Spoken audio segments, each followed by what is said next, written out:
संघर्ष करो और दिखाओ कैसे मालो जी को बिना बेहोशी की दवा दिए शराब से दूर रख सकते हो। जोकू काका, आप इनके चक्कर मत पड़िए। अगर इन्हें आपकी चिंता होती तो आपके लिए वो खाना लेकर आते, ना कि शराब।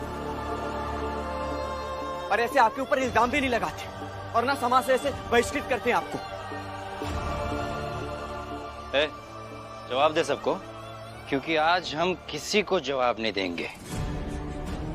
किसी ने ये रेखा पार करने की कोशिश की ना, तो हम ये शराब लेकर चले जाएंगे। नहीं नहीं, क्यों नहीं रेखा पार नहीं करेगा? नहीं तो हम फुलिया के कसम खाए के कह रहे कि हम दंगा मचा के डूब मरेंगे। कौन रेखा पार नहीं करेगा? जोकू काका, आप समझ क्यों नहीं रहे? लोग फंसा रहे हैं आपको। भीम, चुप रहा। तो का अपने संघर्ष पे बहुत भरोसा है ना, तो जैसे ही बोल रहे हैं ना वैसे करो। मालू जी का बिना बेहोश किए, बिना शराब के रख के दिखाओ।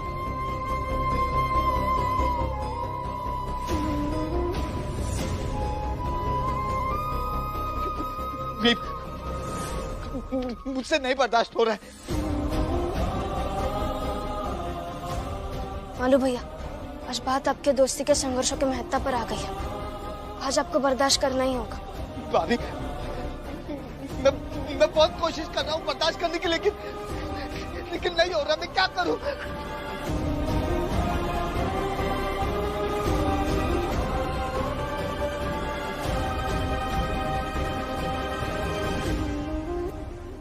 लीजा भाई,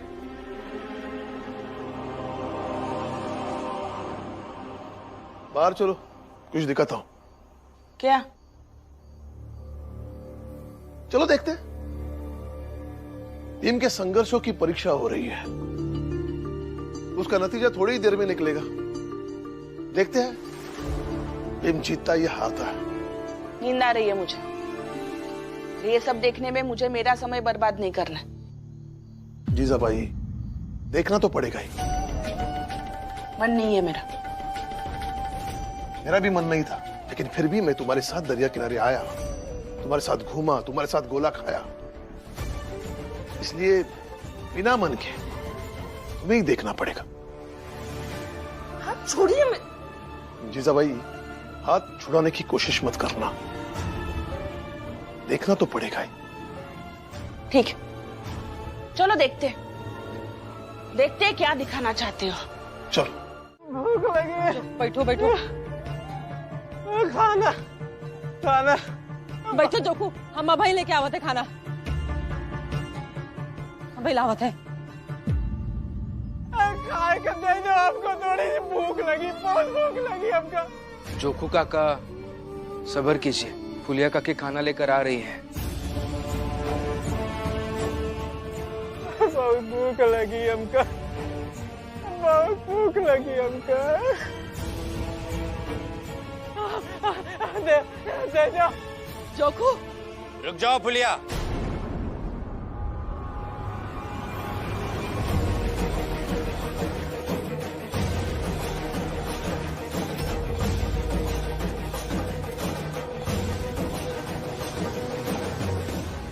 अगर खाना दोगी तो अंजाम सोच लो। बहुत बुरा होगा।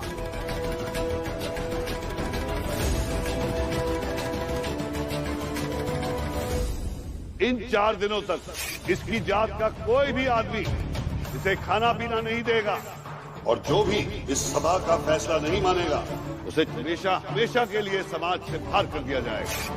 पति के साथ समाज से बाहर निकाल दिया जाना हमका मंजूर है, लेकिन पति के इसे भूखा देखना वो मंजूर नहीं है। तो फिर आओ ना, आओ, रेखा को पार करके आओ। हाँ, तो हम रेखा भी पार करेंगे, अपने पति को खाना भी खिलाएंगे हम।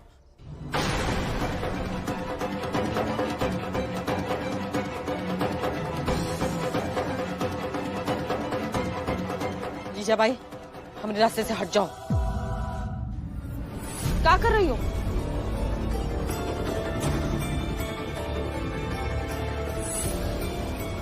मसीहा बनते हो सबके। तुम्हारे बाबा कल रात को ही मुझे समझा रहे थे, भीम को संघर्ष की क्षमता पर बहुत भरोसा है। तो आगे बढ़ो और इस मुसीबत का सामना करो। तुम अपने समाज का उद्धार करने वाली बात करने वाले आदमी हो, तो ये खाने की थाली लेकर बाहर जाना, जोखू को खाना खिलाना, फिर जो सामाजिक दंड मिले उससे लड़ना, जूझना, ये सब तुम्हें करना चाहिए, फुलिया को नहीं।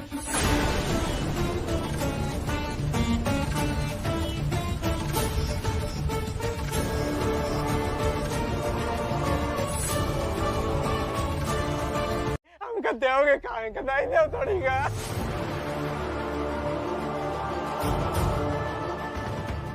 इन 4 दिनों तक इसकी जात का कोई भी आदमी इसे खाना पीना नहीं देगा, और जो भी इस सभा का फैसला नहीं मानेगा उसे हमेशा हमेशा के लिए समाज से बाहर कर दिया जाएगा। भीमराव, क्या सोच रहे हो? थाली लोगे या नहीं? जल्दी फैसला करो। नहीं भीम, कुछ भी करने से पहले ये सोच लेना, क्योंकि ये सब यही चाहते हैं कि तुम किसी भी तरह उनके नियम और फैसले के खिलाफ जाओ, ताकि वो तुम्हें सामाजिक बहिष्कार के नाम पे परेशान कर सके। मालू जी सही कहते हैं, जोखू के साथ जो कुछ भी हुआ है और जिम्मेदार तुम थोड़े ना हो, तो हम दोनों को हमारी हालत में छोड़ दो, जो भी हुई हम पति पत्नी देख ले। नहीं तो खाना हमका बहुत भूख लगी हमका।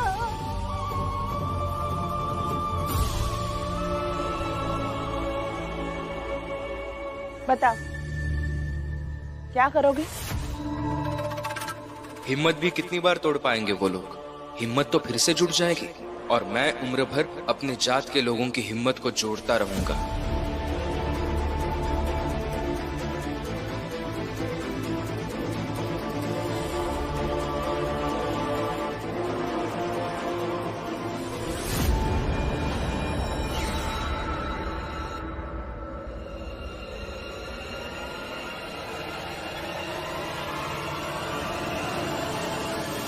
मुझे नहीं लगता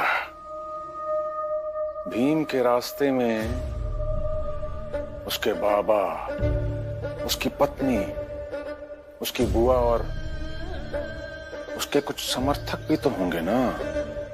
उन सब का प्रेम भीम और जोखू के बीच खड़ा होगा। मुझे नहीं लगता कि भीमराव के लिए इतना आसान होगा उन सब के प्रेम को दरकिनार करके जीजाबाई से थाली लेकर उस जोखू तक जाना। बाबा, पागल आदमी हो भीमराव।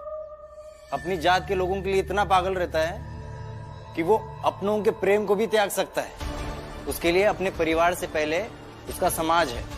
हाँ बाबा, मुझे भी यही लगता है कि पता नहीं किस नक्षत्र में पैदा हुआ है। बाबा, उसको किसी की परवाह ही नहीं है। परवाह है आपकी बाबा। तो मालू जी, हमें कैसी तैयारी करनी चाहिए?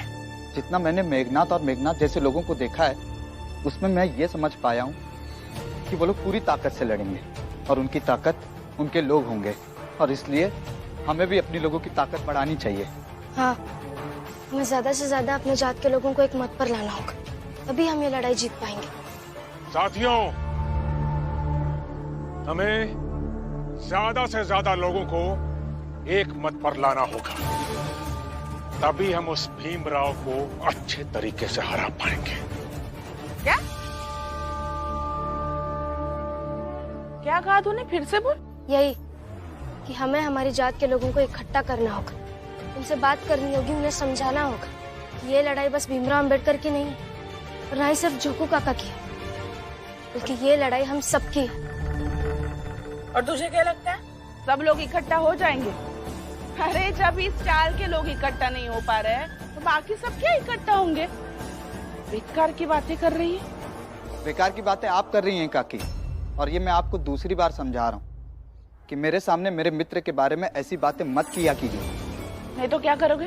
क्या करूंगा ये तो पता नहीं काकी, लेकिन कुछ ऐसा जरूर करूंगा जिसे आप अच्छे से समझ जाएंगी कि मैं भीम नहीं हूँ, जो मर्यादा की कद्र करेगा। नंदू भाव,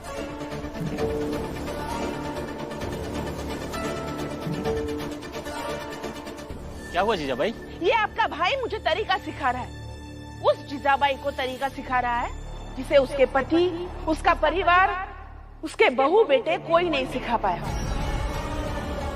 अच्छे से समझा दो इसे। अगर मैं मेरे तरीके से समझाऊंगी तो नतीजा बहुत बुरा होगा। नंदू भाव की बातें मुझे कब समझ में आई जो अब समझ में आएगी? छोड़िए, आपसे बात करना व्यर्थ है। रमा भाभी, आप सबने जो सोचा है सही सोचा है। इसी पे आगे बढ़ते हैं, अपनी जात के लोगों से बात करते हैं।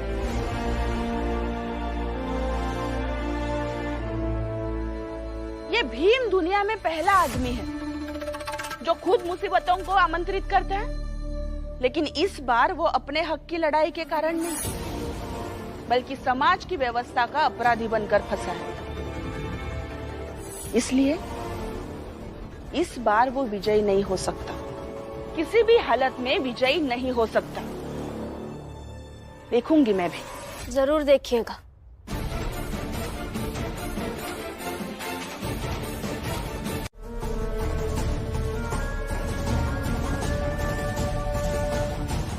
मैं नहीं मानता ऐसे नियमों को। नहीं, ये मानेगा। जितना कुछ लिखा है सब मानेगा। गुरुजी, आप कैसी बातें कर रहे हैं? ऐसे नियमों को कोई कैसे मान सकता है? और इसमें से एक भी नियम को मानने का मतलब ये होगा कि हम इन लोगों के अनैतिक कर्मों को बढ़ावा दे रहे हैं। मैं नहीं मानता ऐसे नियमों को। ये तुम्हारी गुरु की आज्ञा है। अब तुम इससे आगे एक शब्द नहीं बोलोगे। सुंदर, अति सुंदर गुरुजी। सही कहते हैं लोग कि शिष्य के साथ गुरु का होना बहुत जरूरी है। धन्यवाद गुरुजी, बहुत बहुत धन्यवाद। चलता हूं मैं। और याद रखना भीमराव, इस कागज में लिखे एक भी नियम टूटे तो सजा मिलेगी। वैसे देखा जाए तो तुम सबकी योजना बहुत अच्छी है, लेकिन ये योजना अपने जात के ज्यादा से ज्यादा लोगों तक पहुंचनी चाहिए और उनसे भीम और झोंकू के बारे में बात करनी चाहिए। आराम से।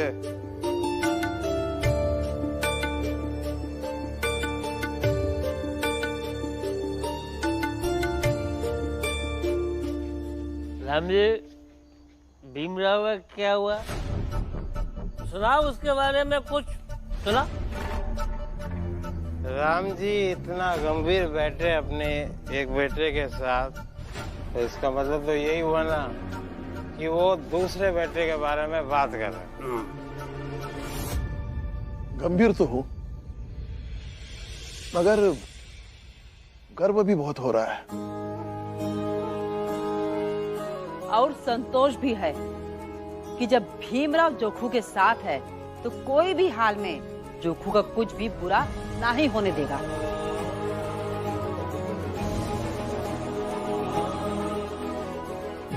बहुत किस्मत वाले बाप को ऐसा बेटा मिलता है जो ऐसी लड़ाई लड़े।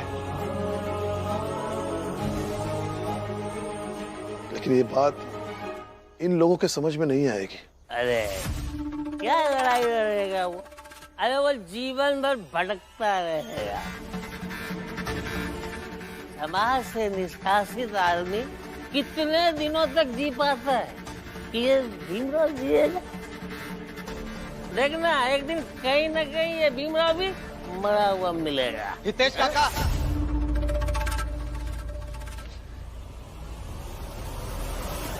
दूसरों की जिंदगी की बात करने वाले मेरे दोस्त भीमराव के बारे में मरने की बात की ना तो यही पटक के मारूंगा। अरे हट चल, नहीं तो अभी मैं तुमको मारूंगा।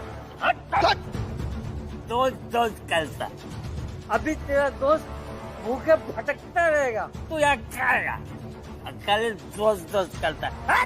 ओ हितेश काका, बोलो। आज मैं आप सबके सामने जाके भीम को खाना खिलाऊंगा। आप सबको जिसको जाके कहना कह दीजिएगा। देखता हूं कौन क्या कर लेता है मेरा। रमा भाभी, क्या हुआ? रमा भाभी, खाना बन जाए तो बताइएगा। आज मैं भीम के लिए खाना लेकर जाऊंगा और भीम को खिला कर ही आऊंगा। देखता हूं कौन क्या कर लेता है।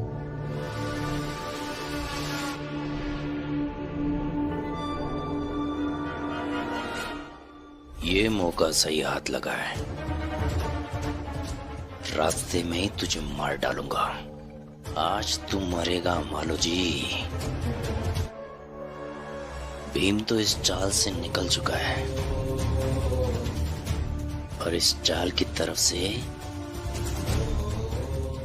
आज मालू जी के लाश के रूप में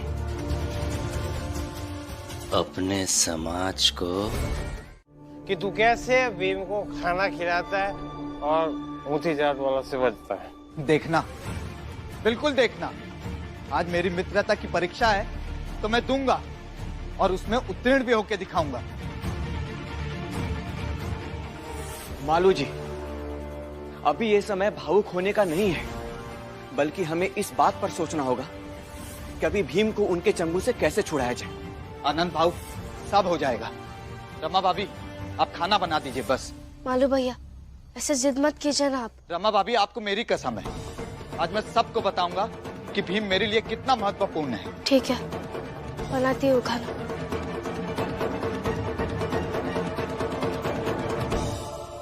ठीक है, देखते हैं कि आज मालू जी सही सलामत लौट के आता है या नहीं। मालो जी, ये मत करो, नहीं वो लोग फिर से तुम्हें पकड़कर पुराने हिसाब का बदला निकालेंगे। नंदू भाऊ, आप ना बहुत स्वार्थी इंसान हैं। जिस भीम की वजह से आज मैं जिंदा हूं, उसके लिए इतना भी जोखिम नहीं उठा सकता। मित्रता की परख में मैं पीछे रह जाऊं।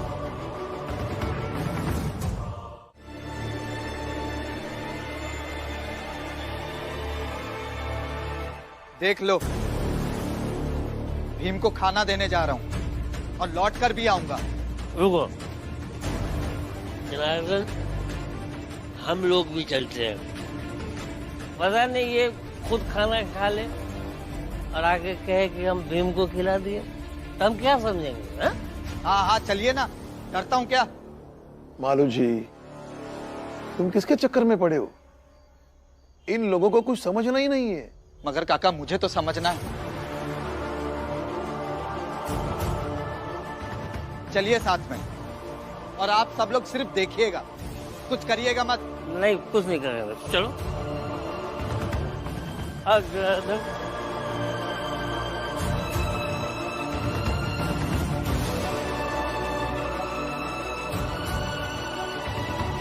और सुनो, यहाँ से ना सीधे जाना, समझ रहे हो? और रास्ते में जो भी मिले उसे मारकर रास्ते से अलग कर देना। क्या करोगे? जो भी रास्ते में आएगा उसको मार के अलग कर देंगे। अरे भाई, तू क्या कर रहा है?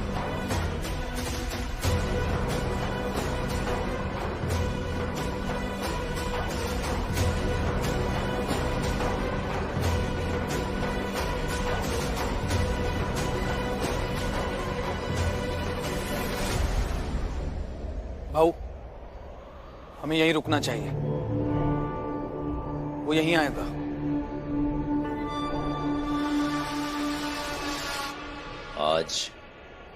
आज देखते कि वो मालू जी उस भीमराव को कैसे खाना खिलाता है। हमारा नमक खा के, हमारी शराब पी के हमसे गद्दारी करेगा।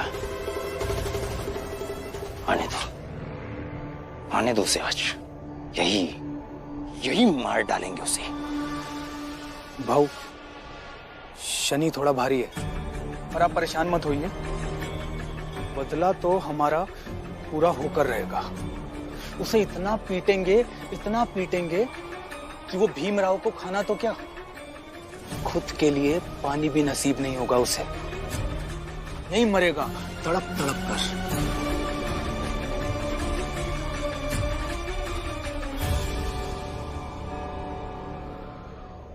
ये दोनों यहाँ क्या कर रहे हैं? इन्हें तो इस वक्त शराब की दुकान पर होना चाहिए था।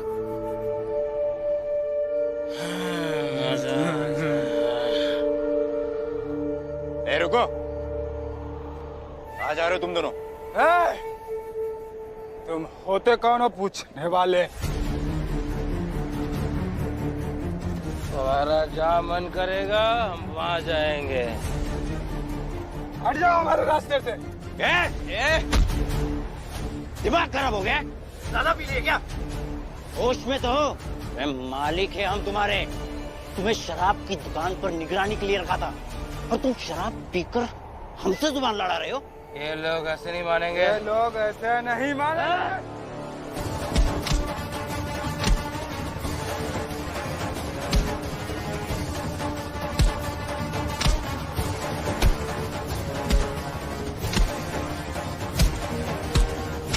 नहीं रखनी चाहिए, फिर अंजाम चाहे जो हो।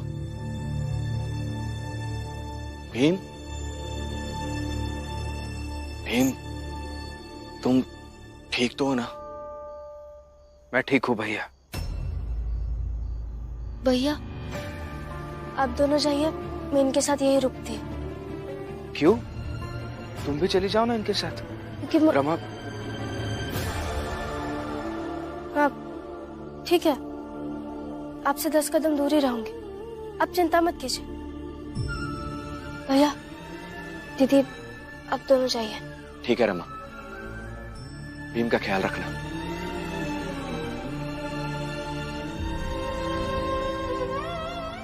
ऐसा क्यों किया तुमने? क्यों नहीं गई उनके साथ? कितनी रात हो गई है। रात तो आपके लिए भी बहुत हो गई है ना। रमा तुम मेरी बात। क्या रमा रमा, नहीं जाऊंगी। आप चलेंगे तो आपके पीछे पीछे 10 कदम चलूंगी, और अगर बार बार जाने के लिए कहेंगे ना तो लड़ूंगी आपसे। लेकिन मुझे ये बताओ कि यहाँ रुककर करोगी क्या? बातें करूंगी, पर वहाँ चाल में मेरा मन नहीं लगेगा। पर आप ऐसे यहाँ सड़क पर रहेंगे तो मैं वहाँ घर में बिस्तर पर कैसे सो सकती हूँ? चाल में जब आप मुझे छोड़कर निकल रहे थे तो आपने कहा था कि मैं तुम्हें अपने जीवन के हर संघर्षों में साथ नहीं लेकर जा सकता, मगर संघर्षों के बीच में जो विश्राम का समय है उसमें तो मैं आपके साथ रह सकती हूँ ना। क्या उसके लिए भी कोई जगह नहीं है? अरे कैसी बातें कर रही हो? तुम्हारी जगह तो हर समय है।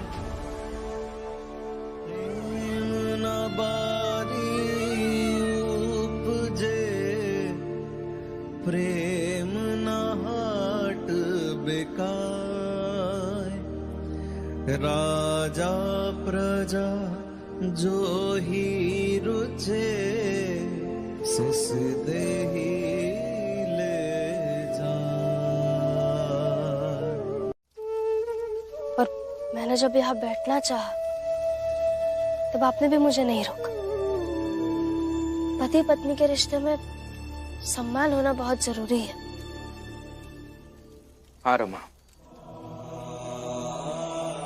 सम्मान के बिना किसी भी रिश्ते में दासत्व का भाव आ जाता है, और दासत्व का भाव किसी भी रिश्ते में घुन की तरह होता है जो खोखला करके ही छोड़ता है। चलो अब तुम्हें घर जाना चाहिए। नहीं, मैं पूरी रात आपके साथ ही रहूंगी। पूरी रात? नहीं तो पूरी रात। रुकिए,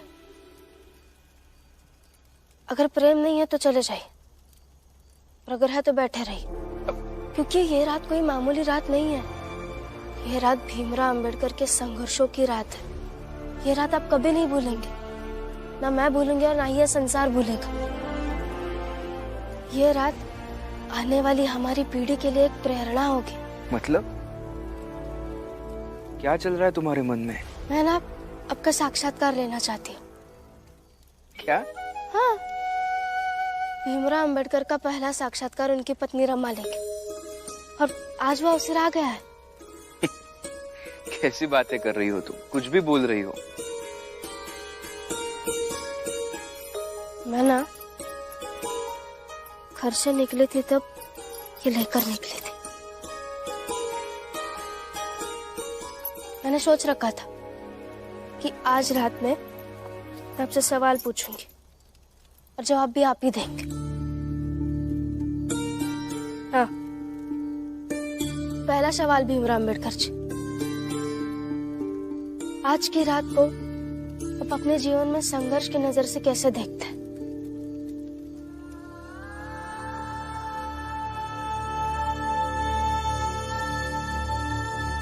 बताइए ना। मेरे जीवन में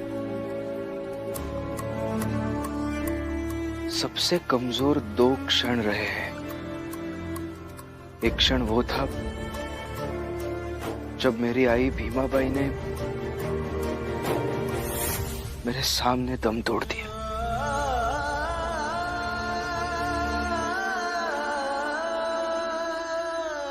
और मैं कुछ नहीं कर पाया। और दूसरा क्षण आज है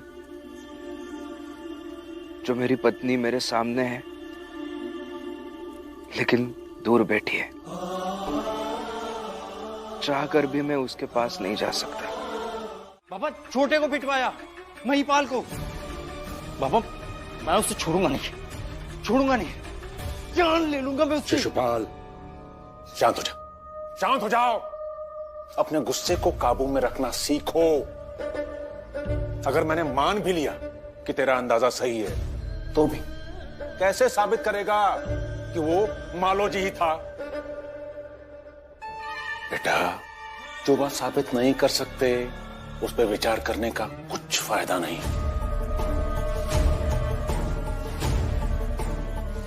इन छोटी जात वालों को यह अंदाजा भी नहीं है कि उन सब की जिंदगी में कितना बड़ा बवंडर लाने वाला हूं मैं। एक काम कर, तू अपने सारे आदमियों को तैयार रख, हुँ? किसी भी तरह की लड़ाई लड़ने के लिए। बाबा, तैयारी तो भीमराव और उसकी जात वालों ने की है। गुरुजी। भीम, बहुत बड़ी समस्या खड़ी हुई। क्या हुआ गुरुजी? प्रशासन वाले दमनकारी नीति से सबको मारकर भगा रहे हैं। क्या? ये गलत है गुरुजी। प्रशासन के लोग हमारे लोगों को इस तरह से मार नहीं सकते। ये तो हमारे लोगों के साथ जाति है, अन्याय हो रहा है।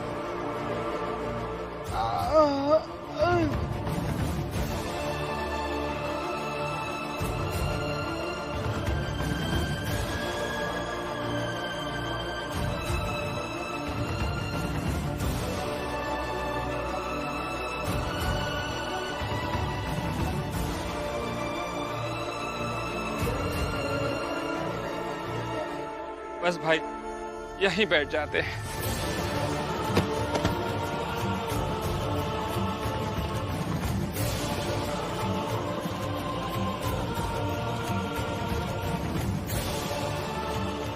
भीम, हमें ये लड़ाई रोकनी होगी, नहीं तो सब घायल हो जाएंगे।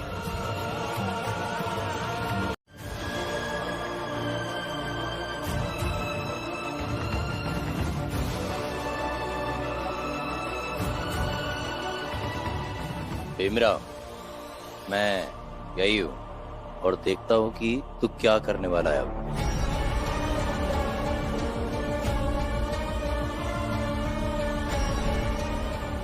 दीपक! दीपक! भीम! भीम! भीम! भीम! भीम, दीपक कहीं नहीं मिल रहा है। पता नहीं कहाँ गया होगा। दीपक तो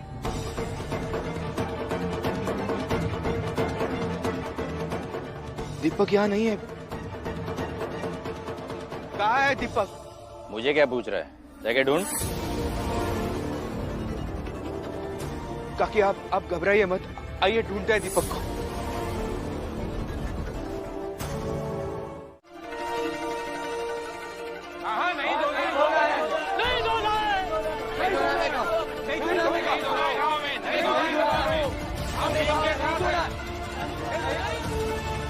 सही कहा है भीम ने, पीड़ा के बिना बदलाव नहीं आएगा। हम सब मरने के लिए तैयार हैं। अब हम पीछे नहीं हटेंगे। नहीं हटेंगे।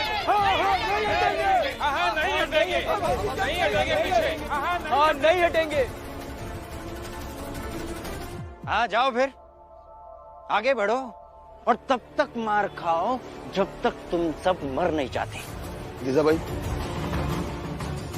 दवा तो मेरे लिए लाई थी ना, लेकिन देखो सब उठकर फिर से लड़ने के लिए तैयार हो गए।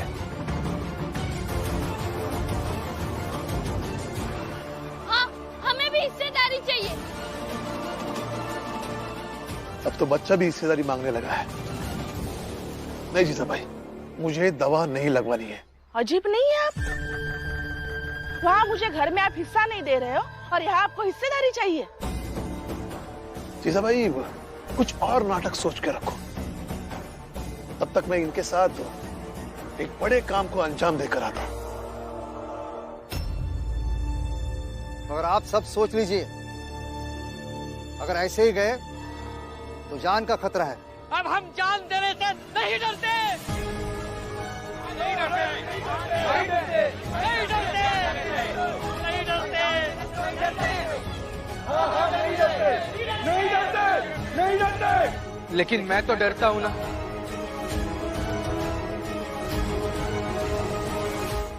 मुझे लगता है डर अपनों को खोने का।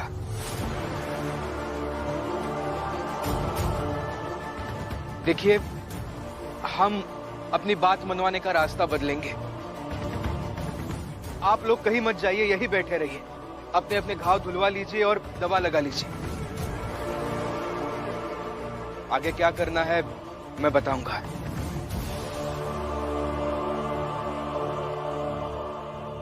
क्या करने वाला है भीमराव? आप ऐसे ही पूछेंगे और मैं बता दूंगा क्या करने वाला हूं। सोचिए, नहीं तो देखिए, देखिए आगे क्या होता है। रमा, सबके घाव धुलवा कर दवा लगा दो।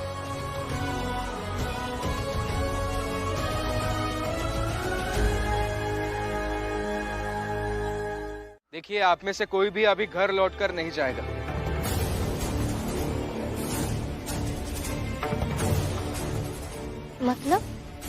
मतलब हम प्रशासन से और प्रशासन के लाठी डंडे से सीधे सीधे मुकाबला नहीं कर पाएंगे,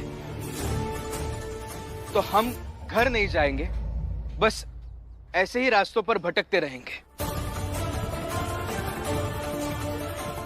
लो, और एक महान बात की है आपके भीम ने। एक बात सब लोग साफ साफ समझिए, इसे चाल से बाहर निकाल दिया गया है ना, इसलिए ये आप सबको बाहर निकलने के लिए कह रहा है। आई, ऐसा कुछ भी नहीं है, बल्कि प्रशासन के लिए ये बड़ी समस्या हो जाएगी कि एक जात के विशेष लोग घर जा ही नहीं रहे, सड़क पर ही रह रहे। हाँ, और कोई भी प्रशासन इस अवस्था को झेल नहीं सकता है। सही कह रहे हैं आप। इससे हम अपनी सुरक्षा भी कर पाएंगे और अपनी लड़ाई भी चालू रखेंगे। इसके लिए हमें घूम घूम कर ये संदेश लोगों तक पहुंचाना होगा। लेकिन रास्ते में हमें किसी ने पकड़कर मारा तो खाना मार खाना और घायल होके यही भीम के पास आ जाना। फिर यहाँ तो गर्म पानी भी है, जख्म साफ करने वाली रमा भी है। कोई किसी को नहीं मारेगा। पहले उनकी पूरी बात तो सुनिए। आधी अधूरी तैयारी के साथ आपको कुछ कहने को नहीं कहेंगे। आप बताइए। देखिए, अगर रास्ते में कोई आपको मारने आए तो आप उन्हें उनका नाम पूछ लीजिए। एक बार पूछने से नहीं बताया तो 2 बार पूछ लीजिए, 3 बार पूछ लीजिए। गुस्से में आकर वो अपना नाम बता ही देंगे। फिर नाम सुनने के बाद आप ऐसा कहिए कि मैं अभी के अभी गवर्नर हाउस के बाहर जाकर बताऊंगा कि आप मुझे मारने आ रहे थे। ये सुनकर वो जरूर डर जाएंगे, क्योंकि तब आप अपने अधिकार की बात कर रहे होंगे। क्योंकि ये हमारा अधिकार है कि कोई भी व्यक्ति हमारे साथ ज्यादती नहीं कर सकता।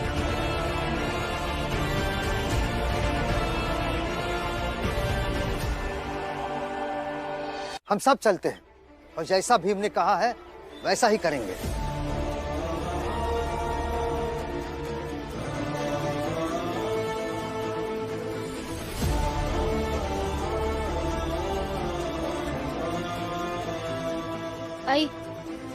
आप चल वापस चले जाइए, क्योंकि मुसीबत के समय मेरे पति जो बताएंगे उस पर आप अमल नहीं करेंगे, और यह खतरा बहुत है। मर जाना पसंद करूंगी, लेकिन भीम के बताए गए तरीके को नहीं अपनाऊंगी।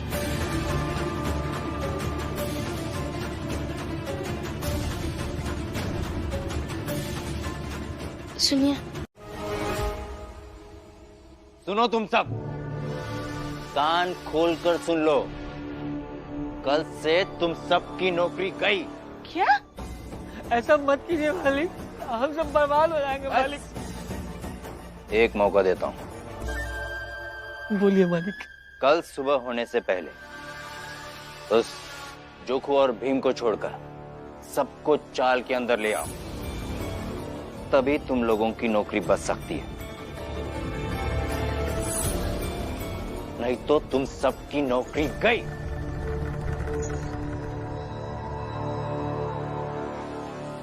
शिशुपाल के धमकाने के बाद ना ये हितेश, जनार्दन, मनोहर और वो जीजाबाई, ये सब लोग जाएंगे उन चौल वालों के पास उन्हें घर वापस लाने। इससे थोड़ी तो कमजोर पड़ेगी उस भीमराव की लड़ाई, क्या बोलते हैं? उसके अलावा हमारे बाकी लोग उन चौल वालों के घरों पर जा रहे हैं। जितने भी लोग बैठे हैं ना भीमराव के साथ धरने पर, उन सब के घरों का सामान चोरी कर रहे हैं।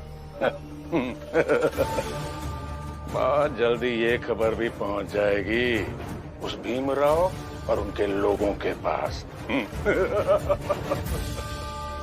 धीरे धीरे रे मना, धीरे सब कुछ होय, माली सींचे सौ घड़ा, ऋतु आए फल होय।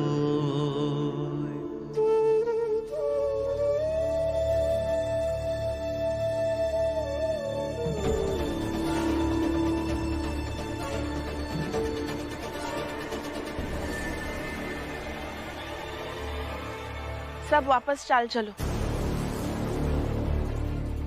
हाँ, यहाँ रहकर सबकी मुसीबत क्यों बढ़ाना? चाल चलो वापस। हाँ हाँ चलो, सब वापस चलते हैं। नहीं तो हम सब की नौकरी शिशुपाल खा जाएंगे। चलो।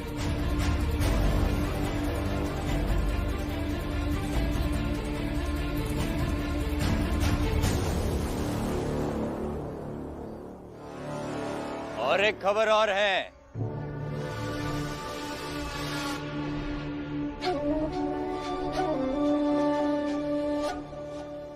जो जो यहाँ बैठा है उन सबके घर में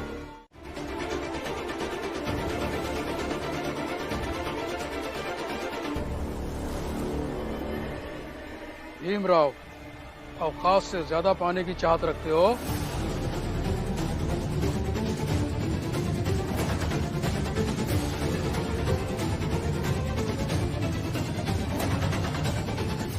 साहब ने कुछ पूछा है, जवाब दो।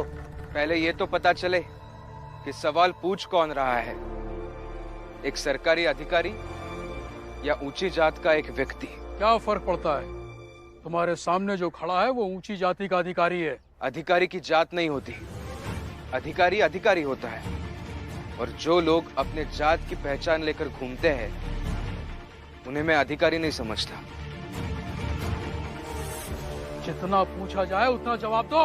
पहले आप ये तय कीजिए कि आप सवाल कौन बनकर पूछ रहे हैं, फिर मैं जवाब दूंगा।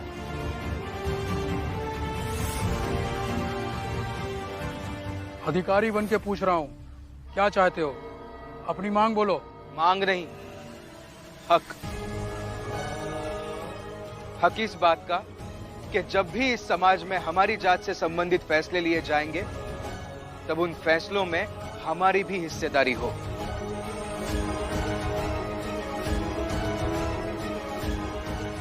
और हमारा ये अधिकार हमें लिखित रूप से मिले उन लोगों से जिनका प्रभाव शासन प्रणाली पर निर्णायक हो। ठीक है, तुम लोग जाओ। मैं ऊपर के अधिकारी से बात करता हूँ और आश्वासन देता हूँ कि तुम्हारी मांग मानी जाएगी। आश्वासन नहीं चाहिए साहब, नतीजा चाहिए, हक चाहिए। जिस कानून की तुम हमेशा इज्जत करते हो, उस कानून पर विश्वास नहीं है। कानून की तो मैं आज भी इज्जत ही करता हूँ, लेकिन एक व्यक्ति कभी कानून नहीं हो सकता, इसलिए आप कानून नहीं है। और आप पर विश्वास नहीं है क्योंकि आप जब यहाँ आए थे तब ऊंची जात के नुमाइंदे बनकर आए थे। इसलिए जब तक हमें नतीजा नहीं मिल जाता, हमारा हक नहीं मिल जाता, तब तक हम यहाँ से नहीं जाएंगे।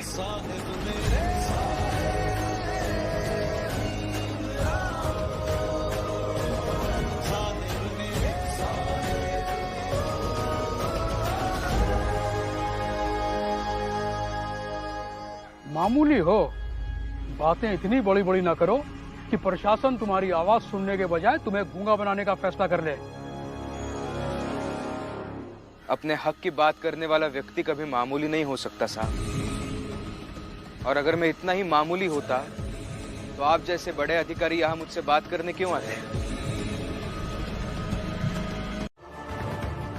पति भूखा तो पत्नी भी भूखी। हाँ, और अगर मेरा भाई भूखा तो मैं भी भूखा।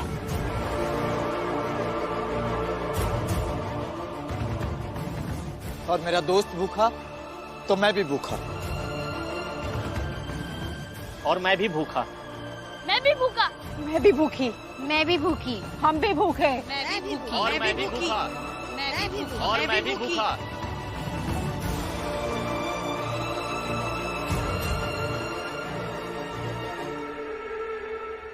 मेरा बेटा भूखा तो मैं भी भूखा। मेरी बहू भूखी तो मैं भी भूखा।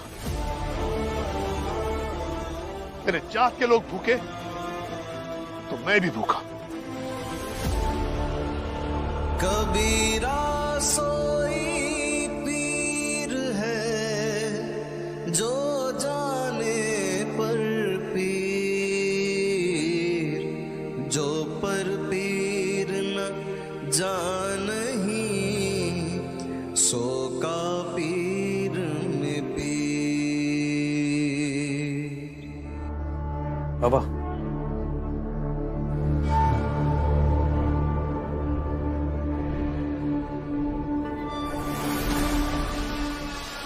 क्या हुआ दरोगा साहब? आपके बड़े अधिकारी ने कुछ किया उस भीमराव के साथ? बताइए ना, क्या हुआ वहां? भीम ने हमसे बात करना उचित नहीं समझा। उसने तो सीधे मांग की कि उससे बात वही करे जो व्यवस्था बदलने में दखल करने का अधिकार रखते हैं। यही तो घमंड है उसका। उसके इसी घमंड को तो तोड़ना है बाबा। हाँ बेटा, वो तो सब बात में देख लेंगे। पहले तो अब ये इंतजार कीजिए कि अधिकारी जो उनसे बड़े अधिकारियों के पास भीम और उसके जात से संबंधित समस्याओं से जुड़ी बात करने गए हैं, वो क्या फैसला लाते हैं। अब तो सब उन पर ही निर्भर करता है। मतलब हमारे हाथ में अब कुछ नहीं है? नहीं जीजा भाई, हम तुम्हारी नौकरी के लिए कुछ नहीं कर सकते। कल भी समझाया था, अब भी समझा रहा हूं।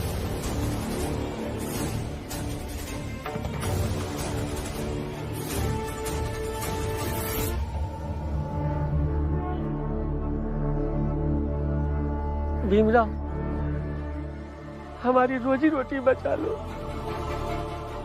हम सब बर्बाद हो जाएंगे। कुछ करो भीमराव। ही रहे हैं आप भी, कैसे सब हमारी व्यवस्था के पक्ष में ताली बजा रहे हैं।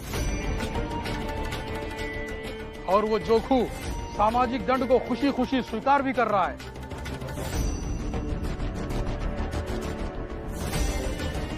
बस दिक्कत तो सिर्फ इस भीमराव की है।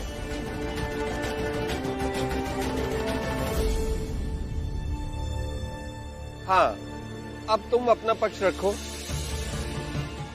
सर, मुझे ऐसा लगता है कि हमें इनके समाज में इनके बराबर न्याय का अधिकार मिलना चाहिए। मतलब जिस भी चीज में हम भीम हमें सुनाई नहीं दे रहा है, जोर से बोलो। जिस चीज में हमारी जात से संबंधित फैसला हो रहा हो। जोर से बोलो भीम। अरे यहाँ पास आकर बोलो। लेकिन साहब, इसको 10 कदम दूरी पर रहने की सजा मिली है, ये कैसे आ सकता है यहाँ? अरे लेकिन पहले इसकी बात भी तो सुन ले। आ जाओ पास।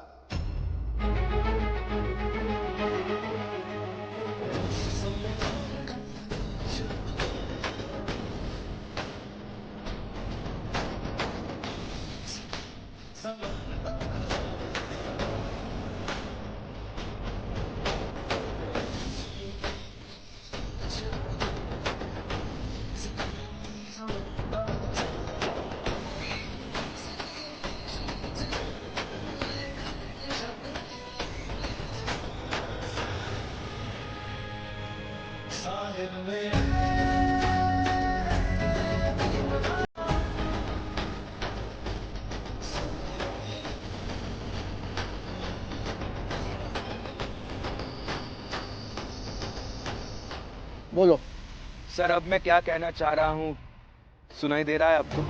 हाँ हाँ सुनाई दे रहा है, बोलो। लेकिन ऐसे समाज से किनारे रख देंगे तो हम क्या कहना चाहते हैं ये कभी आपको सुनाई नहीं देगा, जैसे अभी आपको कुछ सुनाई नहीं दे रहा था।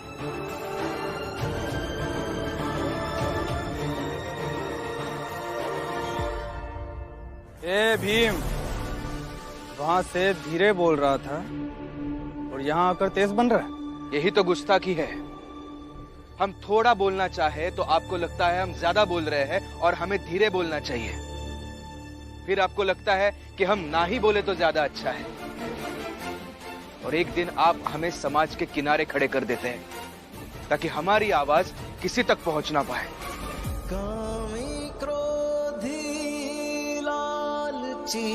थाली में खाना परोसकर उनके सामने रख दिया हो, वो खाना खुद ही खा लिया हो और मेहमान उनसे कहा हो कि अभी आप थाली साफ कर दीजिए। ऐसा होता है क्या? ऐसे होता है ना सर, हमारे साथ होता है।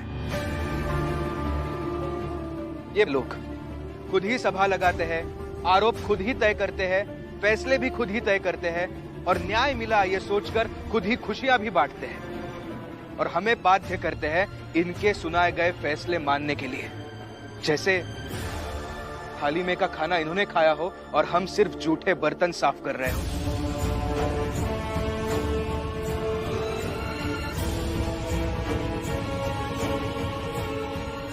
भीमराव, आधारहीन बातें मत करो। आरती नाम की एक लड़की थी हमारे चाल में। ये शोभा काकी है। शोभा काकी आगे आइए।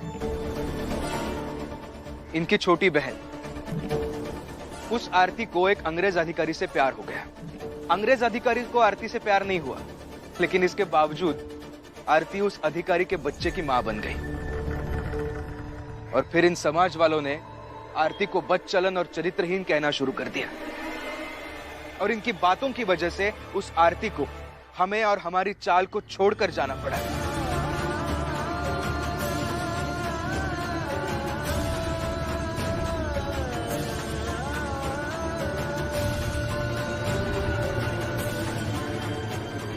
भीमराव। मालू सर, ये मालू है, दोस्त है मेरा, बहुत अच्छा लड़का था, ठीक ठाक था, लेकिन इन लोगों ने इसे शराब की लत लगा दी और पूरी तरह से शराबी बना डाला।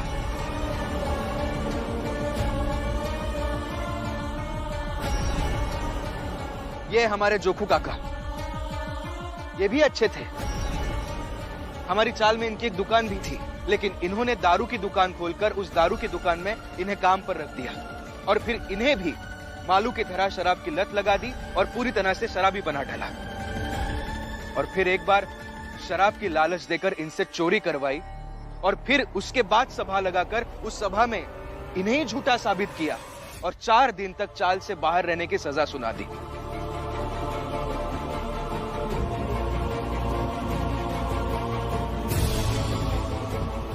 मैंने इन्हें मदद करने के लिए खाना खिलाया तो मुझे भी चाल से बाहर कर दिया गया।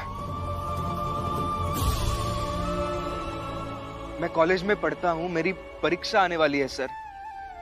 2 रात से मैं बाहर हूँ और अब तक मैंने किताब का एक पन्ना भी नहीं पढ़ा।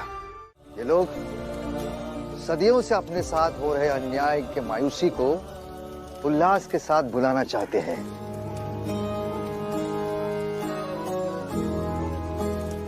इन्हें भुलाने दो, मनाने दो भीम।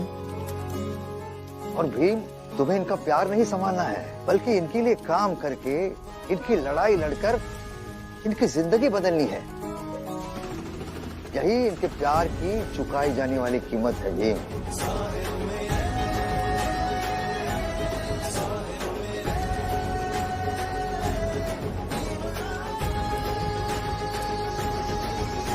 तुम अपने जीवन में इतना उच्च पद प्राप्त कर लो कि 14 अप्रैल को आने वाली पीढ़ी तुम्हारे जन्मदिन को न्याय दिवस के रूप में मनाए।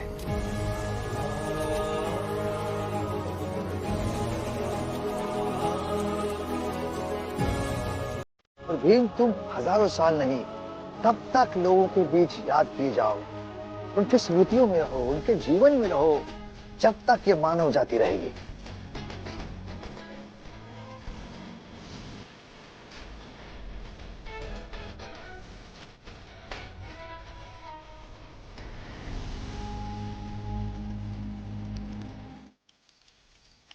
मैं नहीं जानता कि आगे आने वाली पीढ़ियां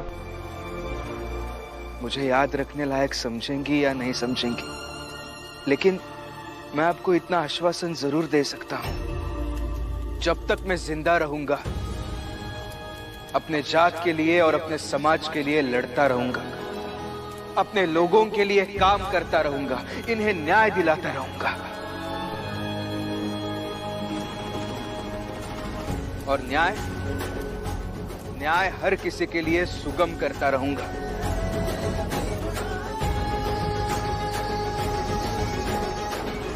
भीमराव, तुम क्या न्याय की बात करोगे? तुम तो बस अपने मतलब की बात करते हो। 4 लोगों की नौकरी छीनने वाला आपका ये भीम बाकी 4 लोगों के हक के लिए लड़ने की बात कर रहा है। ये तो समानता नहीं हुई। ताए तो बस अपने जन्मदिन का तमाशा कर और खुशियां मनाओ।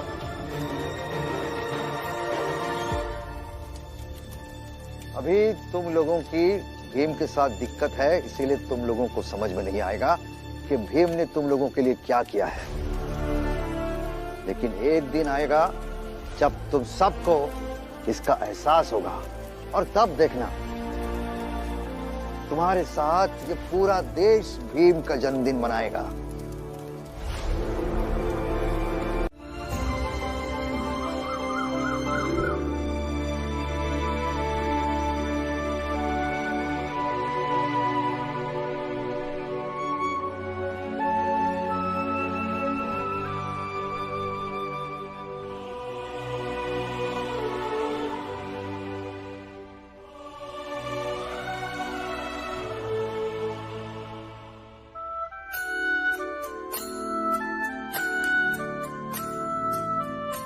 जन्मदिन की बहुत बहुत बधाई हो भीम।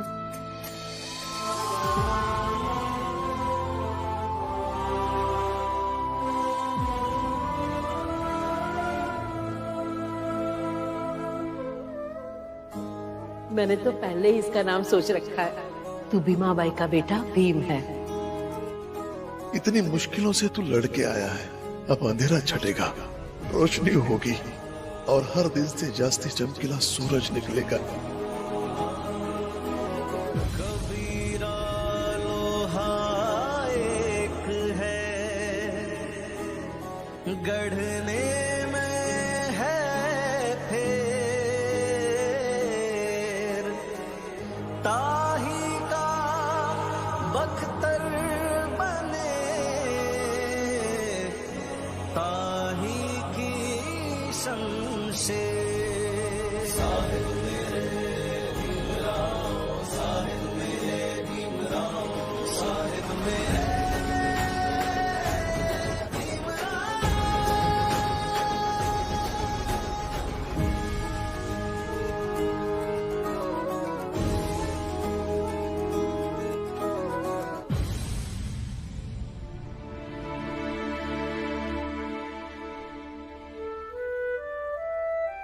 सुनिए, जरा इधर आइए ना,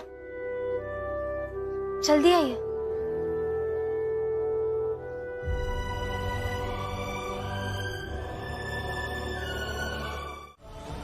क्योंकि तुम अर्धांगिनी हो मेरी। रमा, एक मर्द के जीवन के संघर्षों में पूरे संसार वाले एक तरफ और उसकी पत्नी एक तरफ होती है। क्योंकि जब मर्द विजयी होता है तब संसार के लोग बधाइयां देते हैं, फूल मालाओं से अलंकृत करते हैं। लेकिन पत्नी उसके जीवन की सार्थकता पर गर्व करते हुए प्रेम बरसाती है और उमंगों के फूल खिलाती है। लेकिन जब एक मर्द हारता है तब पूरा संसार नजरें चुराकर भाग जाता है। लेकिन एक पत्नी होती है जो उसके पति के साथ कंधे से कंधा मिलाकर खड़ी होती है। ठीक इसी तरह तुम भी मेरे साथ खड़ी रहती हो रमा, और मेरे जीवन के हर संघर्ष को सलाम करती हो। Thank you. भीम। हाँ। अच्छा, यहाँ पे जन्मदिन मनाया जा रहा है और मैं वहां कब से बुला रहा हूं, लेकिन मुझे ये नहीं पता था कि तुम भाभी के साथ हो। अच्छा ठीक है, वो छोड़ दो। सुनो, तुम जल्दी से जल्दी तैयार हो जाओ और बढ़िया सा भाषण लिख लो।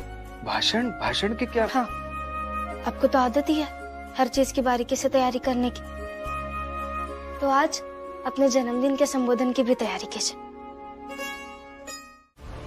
क्योंकि ये पूरा समाज ऊंची जात के लोगों का बनाया हुआ है, सामाजिक व्यवस्था उन्होंने बनाई है, तो ताकत भी उनकी है। ये सारा तंत्र उनका बनाया गया है।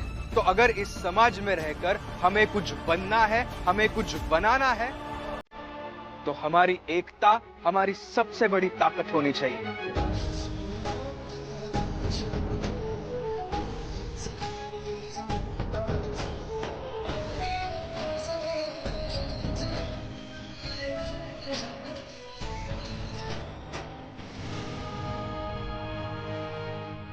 बिखरेगा हमारा सब कुछ बार बार, कदम कदम पर, लेकिन हमें बार बार इस सब को समेटने का हुनर सीखना चाहिए।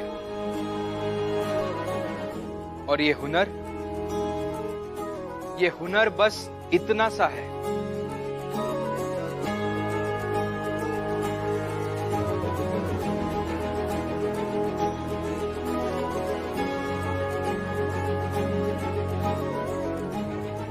मैं, आप, हम सब इन अलग अलग उंगलियों की तरह हैं, लेकिन जैसे ही इन उंगलियों को मिलाया जाए तो बनता है हम। और आज के बाद हमें हम बनकर जीना है।